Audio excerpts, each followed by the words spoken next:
বন্ধুরা, আজকে আমরা 2 ও 7 দিয়ে একটি সুন্দর খরগোশ ও গাজর আঁকা শিখব। প্রথমে আমরা এভাবে একটি 2 এঁকে নিব। 2 এর সামনে এভাবে বড় করে একটি 7 আঁকব। 2 7 আঁকা হয়ে গেলে এবার 2 এর নিচ থেকে একটি রেখা ঘুরিয়ে 2 এর অপর পাশ পর্যন্ত একটু বাড়িয়ে নেব। তাতে দুটি রেখা দিয়ে খরগোশের নিচের পা আঁকব। এবার 2 এর উপর বরাবর দুইটি রেখা এভাবে দিয়ে তাতে একটা এভাবে অর্ধগোল মিলিয়ে নিয়ে তাতে দুটি রেখা দিয়ে আমরা খরগোশের উপরের পাটি আঁকব। এখন খরগোশের উপরের পা থেকে এভাবে একটি রেখা বাঁকা করে নিচের পায়ের সাথে মিলিয়ে নেব। তাতে এভাবে একটি রেখা বাঁকিয়ে দুইটি রেখা দিয়ে আমরা নিচের অন্য পাটি আঁকব। এবার পিছন থেকে একটি রেখা 2 এর নিচের রেখার সাথে মিলিয়ে খরগোশের পিঠ এবং তার সাথে আরেকটি রেখা বাঁকিয়ে লেজ তৈরি করব। এখন উপর থেকে একটি রেখা এভাবে বাঁকিয়ে আমরা পায়ের উপরে মিলিয়ে নেব। পিছন থেকে একইভাবে একটি রেখা বাঁকিয়ে পিঠ থেকে ওই রেখার সাথে মিলিয়ে মাথা তৈরি করব। মাথার ভিতরে এভাবে একটি ছোট বৃত্ত দিব। বৃত্তটির অর্ধেকের বেশি আমরা কালো রং দ্বারা পূর্ণ করে চোখ আঁকবো। চোখের সামনে এভাবে একটি গোল দিয়ে আমরা নাক আঁকবো।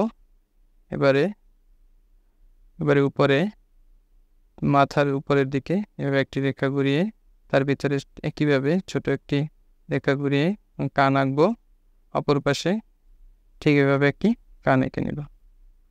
এখন এভাবে অর্ধবৃত্ত দিয়ে একটা মুখ আঁকবো।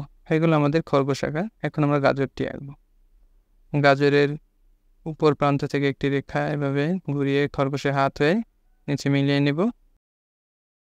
এবার উপর থেকে একটি রেখা টেনে আরেকটি রেখা টেনে সেটি গাজরের সাথে মিলিয়ে নেব। এবার দুই পাশ থেকে এভাবে দুইটি রেখা গাজরের সাথে টেনে মিলিয়ে নিয়ে গাজরের ডাঁটা তৈরি করে নেব।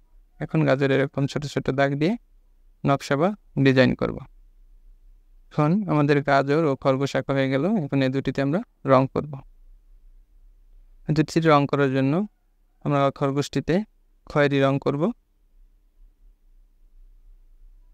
খরগোশটিতে আমরা রং করার পরে আমরা এবার গাজরের রং করে গাজরের সবুজ রং এবং কমলা রং দ্বারা গাজরটিতে রং করে নেব।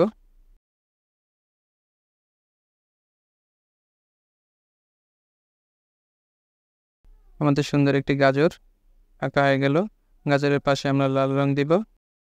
এখন যদি তোমাদের গাজরটি এবং খরগোশটি যদি তোমাদের পছন্দ হয় অবশ্যই লাইক, কমেন্ট এবং শেয়ার করবে। ধন্যবাদ।